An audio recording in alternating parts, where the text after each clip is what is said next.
सब भला। रोली की शादी उसके माँ बाप एक आलसी लड़के से करा देते हैं।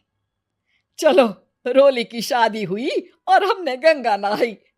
और क्या, बेटियां तो होती ही हैं बोझ।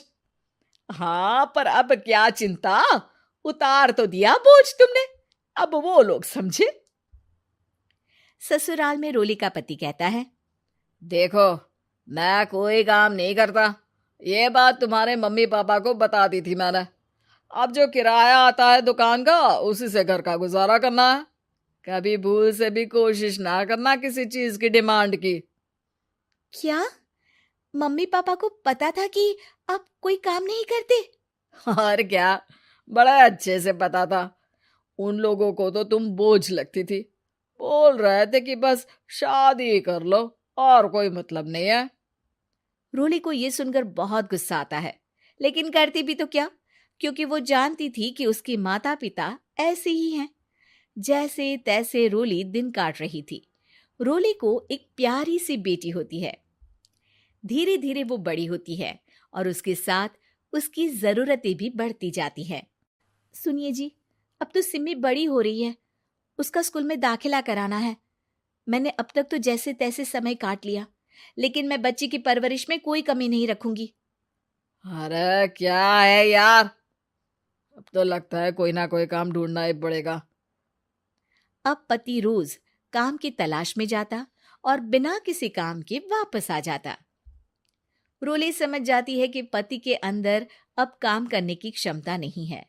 वो बेटी को उच्च शिक्षा देने के लिए कुछ करना चाहती थी, लेकिन करती तो क्या करती। एक दिन रोली की सहेली कहती है, रोली, मेरी कोई औलाद नहीं है। अगर तू मेरी औलाद को जन्म दे तो मैं तुझे तेरे मुंह मांगे पैसे दूंगी। अरे, तेरी औलाद को मैं कैसे जन्म दे सकती हूँ? सरोगेसी से। बच्चा मेरा और वैभव का ही होगा, लेकिन कोख तेरी होगी। ये संभव है रोली। रोली कुछ सोचकर कहती है, मुझे मंजूर है, लेकिन मैं इसका 2 लाख रुपया लूंगी।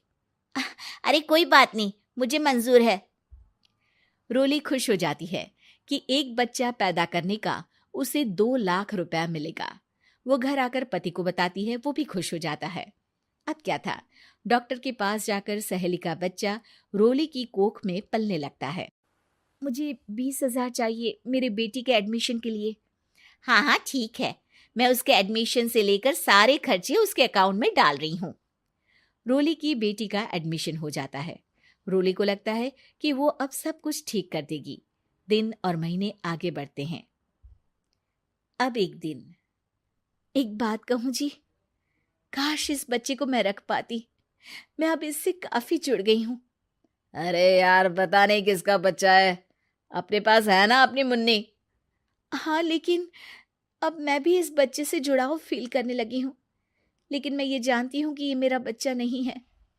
दोनों की जिंदगी ठीक चल रही थी, लेकिन कहते ना कि सुख का पल ज्यादा लंबा नहीं होता। एक दिन रोली की सहेली का फोन आता है। रोली, मुझे अब ये बच्चा नहीं चाहिए, मैं अपने पति को छोड़ रही हूँ। अरे लेकिन मुझे पैसों की जरूरत है, बच्चा तुम्हारा है, मैं क्या करूंगी? सहेली बिना कुछ बोले फोन काट देती है, फोन स्विच ऑफ कर देती है। लेकिन रोली के जीवन का तूफान यहीं नहीं रुकता। रोली, मैं इतना भार नहीं उठा सकता। आज पढ़ाई का पैसा मांग रही हो, कल को शादी, कॉलेज और पता नहीं क्या क्या। मैं तुम्हें छोड़ रहा हूँ, अपनी बच्ची उठाओ और निकलो इस घर से। अरे पर मैं कर तो रही हूं ना बच्चे के लिए काम, आप आराम से रहिए ना। क्या काम कर रही हो, देख रहा हूं मैं। ये छोटा शहर है, यहाँ लोगों को बात बनाते वक्त नहीं लगता। तो मैं क्या करूं? ज्यादा पढ़ी लिखी नहीं हूं, कैसे घर के खर्चे चलाऊं? और आप तो काम करना ही नहीं चाहते। हाँ, ना चाहता हूं और ना ही करूंगा। रोली को पति की बात पर काफी गुस्सा आ जाता है। ठीक है, अगर मेरे जीवन में संघर्ष ही लिखा है तो वही सही। इस वक्त पति होने के नाते आपको मेरा साथ देना चाहिए था, लेकिन नहीं, आपने तो इस हाल में मुझे घर से बाहर निकालने की बात कह डाली। देखो, ये सारी फालतू की बातों के लिए वक्त नहीं है मेरे पास। रोली, जिसकी कोख में किसी और का बच्चा था और साथ छोटी सी बेटी, पति का घर छोड़कर रास्ते पर आ जाती है।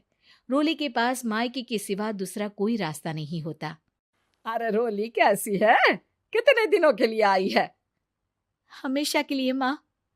वो माँ को सारी बात बता देती है। ओए लड़की, इतनी हिम्मत का काम कर लिया। अरे ना ना, यहाँ कोई जगह नहीं है। तुम तो अपना बोरिया बिस्तर उठाओ और निकलो यहाँ से। रोली के पास अब मायके का रास्ता भी नहीं बचता। वो चुपचाप बच्ची को लेकर जा रही थी कि उसे दर्द होता है और वो डॉक्टर के पास चली जाती है और फिर वहां वो एक प्यारे से बेटे को जन्म देती है। कितना प्यारा है, कितने अभागे हैं इसके माँ बाप जो इसके पैदा होने पर भी नहीं है। तभी वहां डॉक्टर आ जाती है। रोली, बच्चे के पिता तुमसे मिलना चाहते हैं। आपका बहुत बहुत शुक्रिया। मैं इस बच्चे को पालूंगा, भले ही इसकी माँ ने इसे छोड़ दिया हो, पर मैं अपनी जिम्मेदारी निभाऊंगा। तो क्या आप मुझे इसके पैदा करने के लिए जिन पैसों की बात हुई थी वो भी देंगे? हाँ, और साथ ही आप चाहें तो मेरे घर में रहकर मेरे बच्चे की देखभाल भी कर सकती हैं। मैं उसके लिए आपको सैलरी दे दिया करूंगा। रोली को लगता है कि जैसे भगवान ने उसके लिए सुकून का रास्ता खोल दिया। वो अब मुकेश के साथ उसके घर चली जाती है, जहां रहकर वो उस बच्चे की देखरेख करती है। अब मुकेश के घर को रोली अच्छे से संभाल लेती है। उसके लिए खाना बनाने से लेकर बच्चों की देखभाल और घर की देखरेख। धीरे धीरे मुकेश को रोली से प्यार हो जाता है। रोली, तुम्हारी बेटी और मेरा बेटा बिल्कुल भाई बहन की तरह साथ रहते हैं। हाँ, आखिर है तो एक ही कोख के बच्चे, अटैचमेंट तो होगा ही ना। रोली, तुमने घर और मुझे दोनों को संभाल लिया। ये तो मेरा काम है। आपने भी तो मुझे छत दी जिससे मैं अपनी बेटी की पढ़ाई और भविष्य के लिए पैसे जोड़ सकूं। अब रोली, क्या तुम मुझसे शादी करोगी? अब मैं जानता हूं तुम्हारी भी शादी कुछ खास अच्छी नहीं रही। रोली को मुकेश की बात ठीक लगती है। वो उसे हाँ बोलने की सोच ही रही होती है कि उसके पहले पति का फोन आ जाता है। रोली, मैं बहुत परेशान हूँ। मेरा एक्सीडेंट हो गया है। मैं चाहता हूँ तुम वापस आ जाओ। रोली को पुराने पति की चिंता होने लगती है। वो सोचती है कि वो क्या कर रही थी। हाँ हाँ ठीक है, मैं आ रही हूँ। हाँ रोली, आ जाओ, लेकिन बच्ची को कहीं हॉस्टल में छोड़कर आना, क्योंकि मैं नहीं चाहता कि हम लोगों के बीच फिर से वो सारी बातें हो। रोली को समझ आ जाता है कि पति आज भी सुधरा नहीं है। वो पति के पास जाने से इनकार कर मुकेश को हाँ कर देती है।